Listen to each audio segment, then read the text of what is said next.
سلام برابرچ، خوش آمدید به چنل فوتبالی شو. امروز قراره 5 تا از بهترین استوک‌های جهان رو ببینیم. پس تا آخر ویدیو با ما باشید. این اولین ویدیو چنل فوتبالی شو هستش. لایک و کامنت فراموش نشه، سابسکرایب کنید، حمایت هم فراموش نشه. بزنیم برای ادامه ویدیو. شماره 5 استوک شرکت نیو پلاس هستش که وارد شده و لیگ انگلیس هستش که بازیکن مثل سادیو مانه، استرلینگ و ساکا میپوشن و این قیمت این استوک 180 پوند هستش. شماره 4 استوک محصول آدیداس هستش که بازیکن مثل پول پوگبا این کفش رو میپوشن و اینو 51 از بهترین بازیکن‌های لیگ انگلیس میپوشن و قیمت خیلی گرونی هم داره، 300 پوند هستش.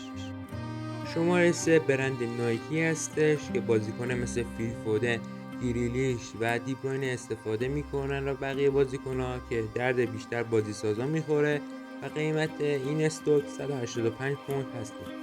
شماره 2 مدل ایکس آدیداس هستش که بازیکن‌های مثل سلا و سونیوهین که بازیکن‌های مهاجمای سرعتی هستن به پا میکنن و قیمت آن 125 پوند هستش.